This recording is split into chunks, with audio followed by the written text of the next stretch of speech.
State House policy, but we just do policy research and advocacy. In Ohio, we have done some work. More recently, at the local level, we've actually convened a group of the big city mayors in the state. So we've now stood up the Ohio Mayors Alliance. We've also brought together a coalition of groups that work on women's policy, the Women's Public Policy Network. And we dip in and out of federal policy sometimes, working with some of our partners at the national level.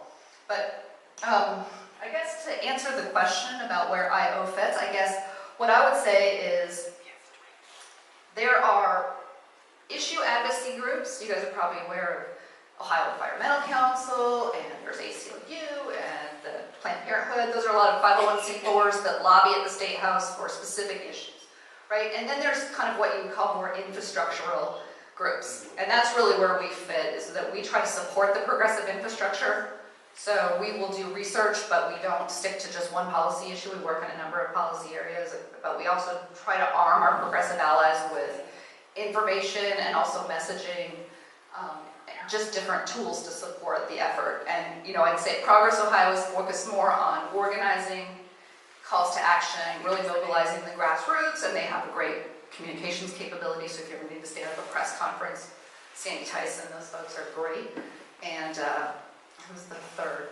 Well, For Our Future, I don't know if people have kind of run into them yet, but that's sort of a new labor-backed group that's national, and they have different states that they're working in, but For Our Future is doing a lot of the organizing and supporting a lot of these regional, they're stepping up regional tables to support a lot of the new organizations that are coming online. So they will do more help with broader communications, like actual messaging campaigns and putting money behind those, and also supporting the grassroots in terms of organizing protests and rallies and town halls and things like that. So we're kind of the infrastructure groups that support the grassroots and support our progressive elected officials.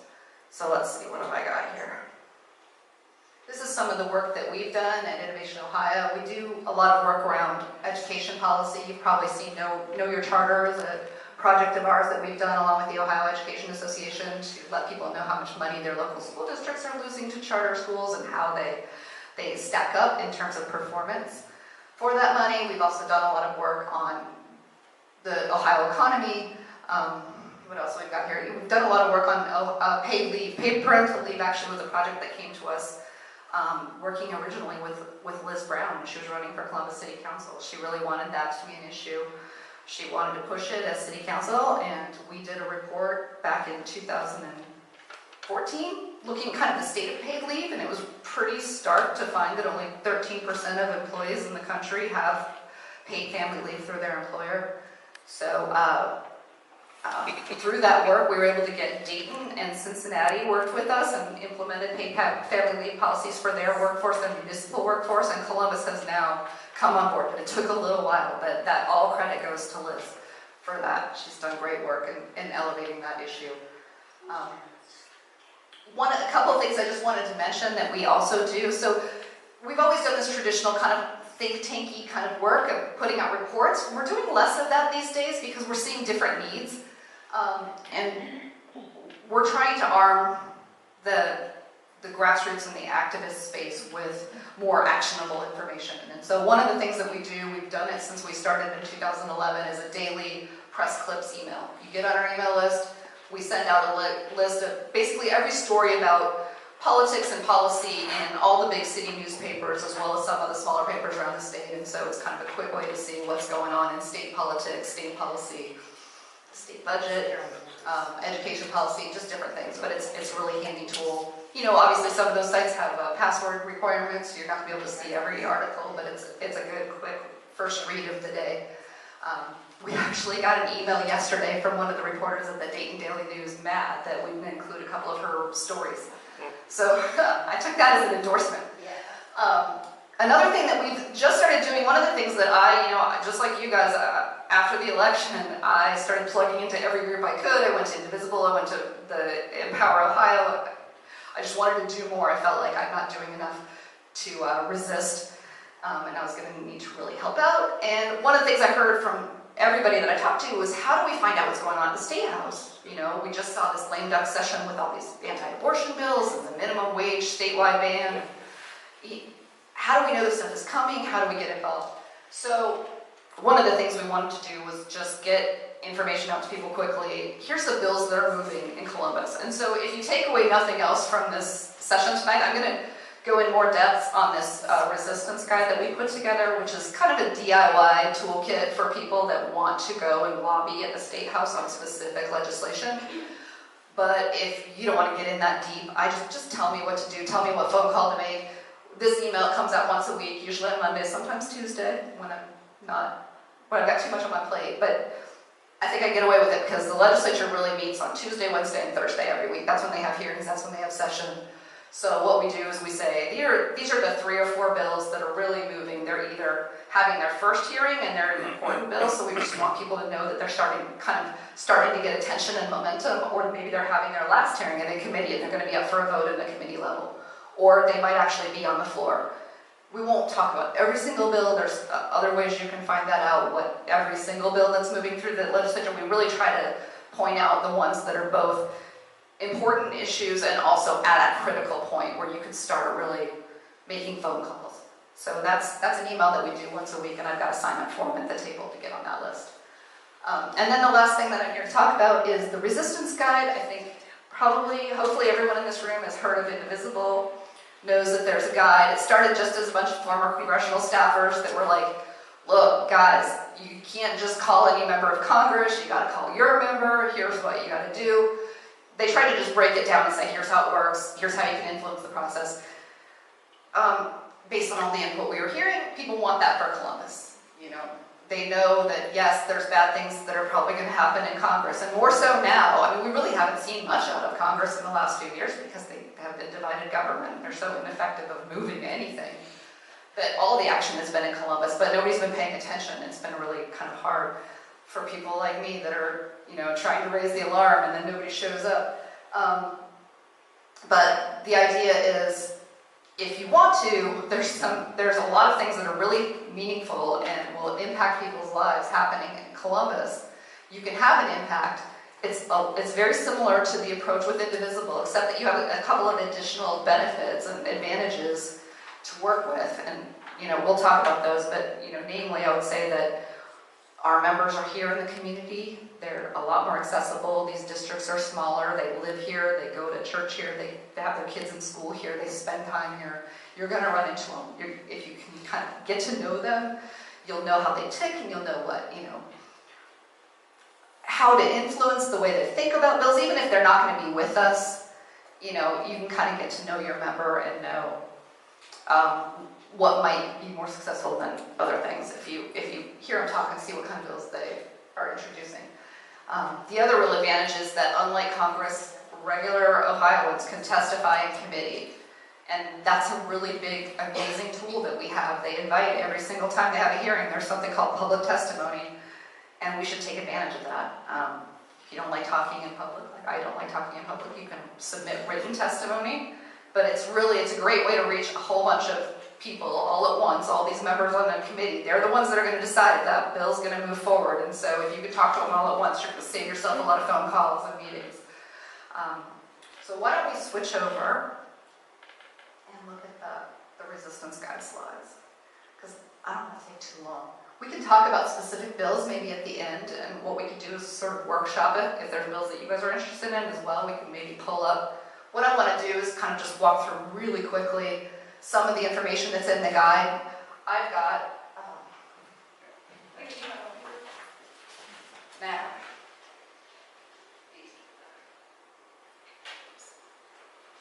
it's kind of a one-page abbreviated version of the guide, which points to page numbers, but the guide is online. It's at OhioResistanceGuide.com.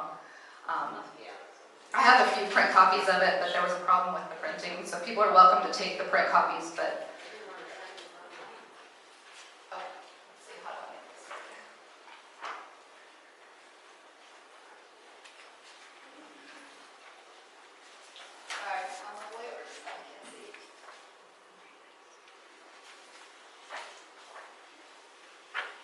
F5. Just do F5. Sure. All right. So like I said, we have more chances to interact with our lawmakers here in the State House, and they spend more time here. We can take advantage of that. I talked a little bit about, like, you can get to know these people. My new representative now is Mike Duffy. I live up in Northwest Columbus. I used to live in Clintonville, so I'm not really used to having a Republican representing me. But I found he's kind of got some quirks. He's sometimes with us on some things, and so, you know, I haven't written him off, and I've learned.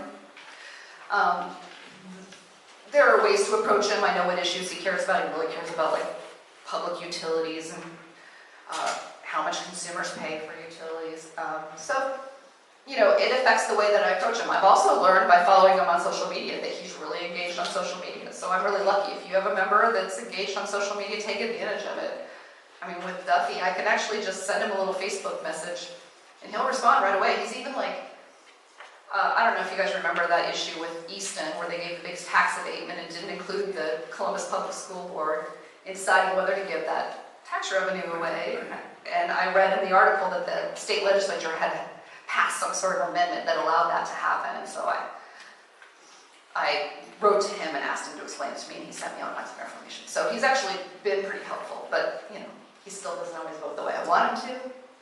But, you know, there's other ways to build relationships. You don't have to harass people on Twitter. You can go to events where they attend. You could actually invite them to events.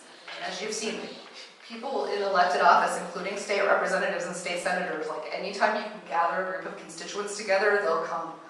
They're really into it, especially if it's not necessarily a political event, but like maybe you're, you know, it's a big library fundraiser bash or something, and it's just a chance for them to kind of see people in their natural setting, and maybe they'll start to associate you with that cause. You know, if it's a cause that you care about, they'll start to see you as someone who's knowledgeable about it, and, you know, it starts that relationship building. A lot of members of the legislature hold office hours. So if you get on their email list or follow them on social media, you might find out when they're having office hours. They'll do them at coffee shops or wherever, or drop in and talk to them. So one of the things I polled some of my former colleagues in the governor's office about, and also, you know, former staffers in legislative offices about, what's the most effective and least effective ways that people contact you? So you probably won't be surprised to find out that those petitions you sign, they don't have much impact. There's an online petition, and you're just adding your name to it. It goes to some constituent person, and this is in the governor's office, but it doesn't get to the policy maker. It doesn't get to the person that's making a decision about it. Maybe it just gets added to a tally sheet. So what you want to do is, even if you're signing a petition, find a way to personalize it, add your own message, make it look like, you know, the petitions where it actually sends an individualized email, those are better than the ones that don't. But your best bet, the best influence you're going to have is if you can meet with your member or the member of their staff in person. You can ask for a meeting with your legislator, and they'll usually give you one. If they don't, you can get a meeting with their staff, which is just as good. Phone is probably your next best bet. Phone's really good. I tried to convey what's the best time to call versus what's the best time to email, but phone, you're going to almost always be talking to a staffer. It's a great way to just say, hey, please let the representative know I don't want to see him vote yes or no on this bill. You know, just register your position on the bill, or ask a question like, hey, I saw that there's this bill in the legislature, in the Senate. I don't know what the bill number is. I want to find out more about it. They can do some research like that for you. I wouldn't necessarily email with a member, but, you know, if it's like following up on a meeting that you had, like, hey, here's that information that we talked about. I wanted to make sure you had a copy of it, or vice versa, if you want to get a public record from them, like, could you please send me a copy of your sponsored testimony that you gave on this bill? That's a good use of email. And again, social media is probably useless if your member is not engaged, but if you're lucky enough to have a member that engages with people on social media, it can actually be really helpful. And if, I don't know, who represents this district here? Is this Hughes? Jim Hughes. Okay. What about state rep? Is that Miller or Boggs? No, Hughes is our Hughes is the state rep, that's right. Okay, he was my senator for a minute. Yeah, okay. So if you had a progressive member of the legislature, and we do have many, so even though they're not your reps, Amelia Sykes, she's a great champion for women's rights, for healthcare, for low-income people. I mean, Dan Ramos, we have got some great members of our Democratic caucus, so follow them on social media and amplify what they're doing. Because if they introduce a bill and nobody hears about it, it's pretty useless. So even if it's not Hughes, even if it's somebody else in some other district, David Leland, for example, or Kristen Boggs, retweet their messages, share their Facebook posts. But, you know, I would say it's kind of hit or miss whether it's a good way to communicate with your member. Again, postcards, petitions, they don't have much impact by themselves. They're going to sit in a pile. They won't really get read in time to make a difference. I mean, if you're sending a postcard about a bill that's getting a vote tomorrow, they're not going to see it. It'll probably sit in the mailbox for a couple of weeks. But if you can show up with a basket of 100 postcards and hand deliver it, that could have an impact. And again, when you're doing online communications, try to customize it. Another thing to say is when you're calling about a bill, don't read the scripts that people try to give you. I know they always say, like, here's your talking points. Say this when you call. If everybody calls and says the exact same thing, they're going to write you off right away. They're just going to think, this person was just ginned up to call. They don't even know what they're talking about. They just, you know, got it from some liberal group, and they'll pretty much ignore what you're saying. But if you tell your own personal story or put it in your own words, even if those are very awkward, usually most of my calls are very awkward, at least they know you're personally interested. But meetings, these are something that not many people ask for. I know I took a lot of constituent meetings when I worked in the governor's office. A lot of times it's the first time. It's a great opportunity to introduce a new issue. So maybe there isn't a bill right now, or there's a bill but it doesn't take into account a specific type of, you know, circumstance, and you really want them to understand it. Try to get the in-person meeting. That way they'll hear your personal story. That, you know, if you can personalize it, all the better, because sometimes you might be the only person impacted by that legislation that they ever hear from, and so when they go on the floor to give their speeches or when they're thinking about a vote, they'll remember that story from you. If you want to come in and talk about legislation that's needed, I remember a meeting with a group of dads who lost their daughters in a campus fire in the 2000s, I think. And they wanted to come in and talk about smoke alarms and building codes and requiring different types of smoke alarms in buildings. And wow, those are pretty impactful stories. And, you know, they were just trying to get someone to introduce a bill. So it's a great way if you want to introduce a new issue, something that you just think is being neglected. Feel free to ask for a meeting. The more people you bring with you, the better. I mean, I think over 5 gets a little unruly, but, you know, if you come with 2 or 3 people, and then say, hey, we represent, there's 50 of us, but, you know, we're just here to represent. They realize that there's actually some numbers behind this, and you represent, you know, a large movement, maybe. So let's see. How did this get here? I don't know why it's here, but it's okay. We're going to talk a little bit later about the legislative process, but I don't think you guys need much background on the legislative process. Bills get introduced, they go to a committee. Committee's where all the work gets done. Testifying in committee, I mean, in addition to, you know, having a personal meeting with your member, if you can testify to the committee, it's like having a meeting with 10 members at once. And it's pretty easy. I avoided it for a long time. I finally did it. It was actually kind of cool. It's not that scary. But the first thing you have to do if you want to testify in committees, you have to find out what it is. We've got chapter 5 of the guide is all about how you can kind of use online tools that are available for free through the legislature to find out where your bill is in the process and when it's going to be up for a hearing. If you find out your bill's up for a hearing, if it's got, you know, you're against the bill and it's got opponent testimony scheduled on a Thursday, call the chair's office, say, I would like to testify on that bill as an opponent. They'll say, okay, send us a copy of your written testimony. You'll email it to them. They'll put you on the list to speak, and then you just show up the day of the testimony, and they'll eventually call your name. We'll talk a little bit more about what to expect at that hearing. One tip that a former staffer in the Senate and the House asked me to pass on is if you're going to be testifying in a committee in the House, let Representative Hughes know, or let Senator Quincy know. If it's a Senate bill, let Quincy know. If it's a House bill, let Hughes know. They are really interested. They like to know when their constituents are coming in. They may even sit in on that hearing if they're not on that committee. So it's good to give them a heads up because they don't really want people talking about their district without knowing what's being said. You could even send them a copy of your testimony as a heads up. Once you get into that committee, I don't know if anybody has ever been to a committee, but can be a lot of waiting, especially if there's 3 or 4 bills on the schedule that day. You might be there to testify about the one that's last. So you'll have to sit through a lot of unrelated testimony about bills you don't know much about. Sometimes it's an interesting experience, but just be prepared.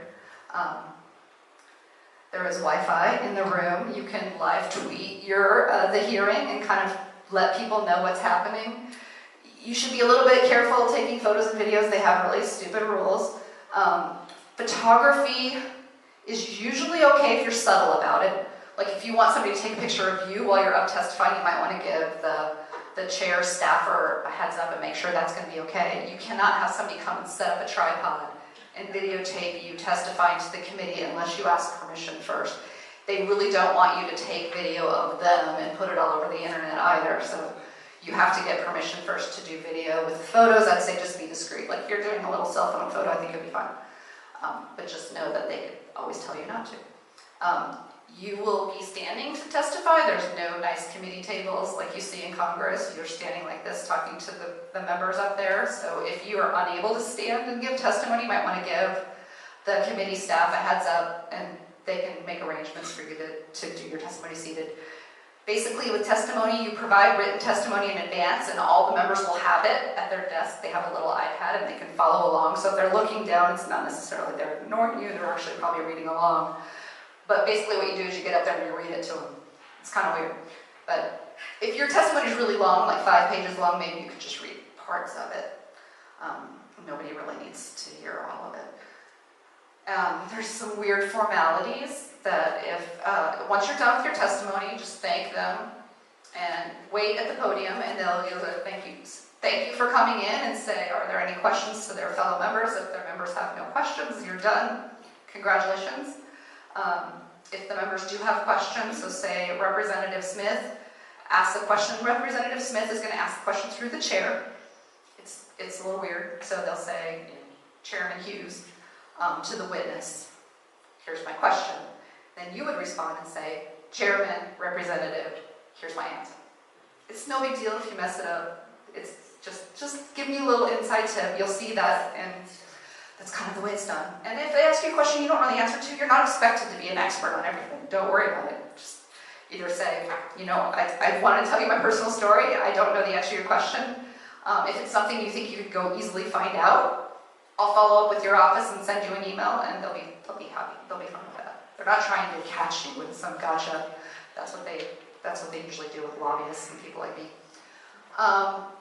And all the things that we talked about, different ways to influence the legislature, you should try to amplify your message. So not only do you want to just call your representative or testify in that committee, but bring people with you. If you can testify about a school issue, you're a teacher maybe, or a retired teacher, bring a couple other retired teachers and get them to talk too. So, or like I said, bring them to the meeting. Or if you're going to make a phone call, so you can get 5 friends to make a phone call on the same day to the same member, because if they get 5 calls about something in a day, they're going to think, what's up? They never get that many calls on almost anything, unless it's just something that was in the newspaper that day. They don't usually hear that much from constituents, so you could rattle them a little bit. Obviously the same methods that you use with members of Congress work here. Get a letter to the editor in the local paper. They are very sensitive to how they're perceived in the district. And influencers, this is just, if you know what church they go to, you have a mutual friend, you know somebody that they listen to, try to get that person to put in a good word about this issue if you know they're not going to listen to you. I hear beeping. Oh, yeah, you're going to see I threw these slides together, so this slide has got some yeah. So let's see. Yeah. This is let's just skip ahead. The House, you guys know, there's 99 members. They're re-elected every 2 years. They basically can serve up to 8 years, so that's 4 terms. And then they're term limited.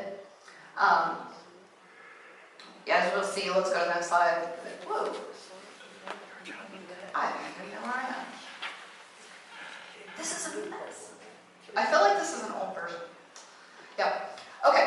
Well, the The majority party elect from within the membership a speaker, and the speaker then appoints a leadership team. They also appoint all the committee chairs. That speaker has a lot of power. The current speaker is Cliff Rosenberger. The minority party does the same thing. They elect a minority leader. Right now, our minority leader is Fred Strayhorn. The speaker has a lot of influence in which bills move and which bills don't. They head up the rules committee, which assigns bills to committees, decides which bills are going to go to a vote in a committee, which bills are going to come to the floor for a full vote in the House or the Senate. So when in doubt, you can always contact the speaker, or over in the Senate, the president of the Senate. I am really thinking. Yeah.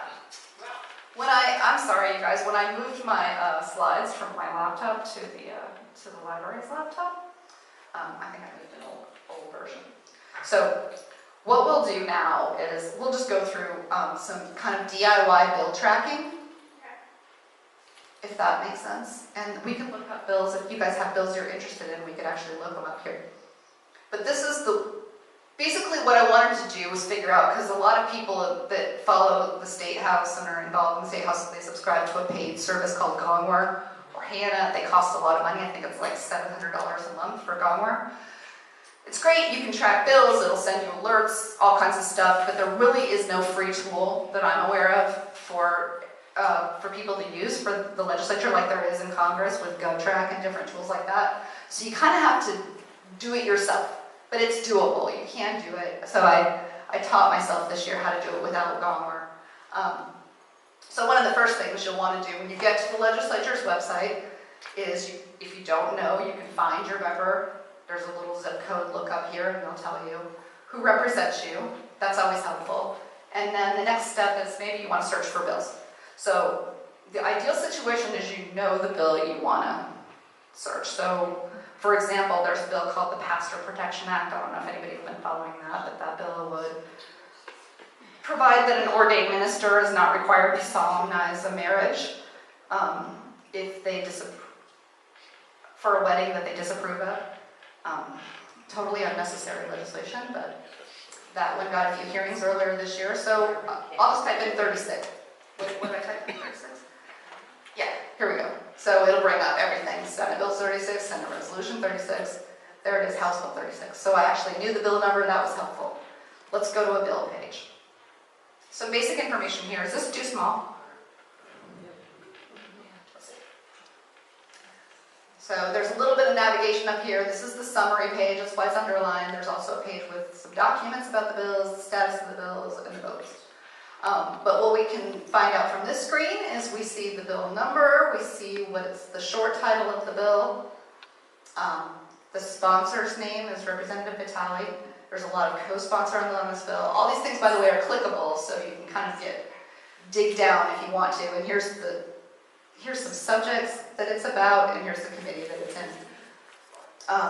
Probably the most likely thing you're going to want to look up if you come and look for information on a bill is actually like to get a copy of the bill itself. We'll go under documents. There's the legislation text. This bill has not gotten amended, so there's just one version of the legislation here. We just go there, pull it up. You can see what it looks like. Same information. Here's the bill number. It tells you the version of the bill is the as introduced version. Here's all your sponsors. This is what they call the title. It's a summary of what the bill does. And then down here is the actual language. And here's where they're amending the code, the Ohio Revised Code. They're crossing out a bunch of stuff, and they're adding stuff. All the underlines are things they're adding. So that's what a bill looks like. So if you look at a bill and you see a lot of text that's not underlined or stricken through, that means they're not changing that portion of the bill, but they have to include the entire section, even if only a tiny little word gets changed. So you're really kind of scanning it to look for those underlines and strike-throughs. But maybe you don't know really what that bill language means. There's a second document called the bill analysis. Once a bill has been scheduled for a first hearing, the Legislative Services Commission helpfully puts together this document called the bill analysis, which is kind of a plain English explanation of what the bill does. So here's the bill analysis for HB 36. Nice summary, kind of tells you what it does. The summary is really all you need to know, but for each of these bullet points, there's like a whole section down below. This one's pretty short. So there's not even a separate section, but sometimes there'll be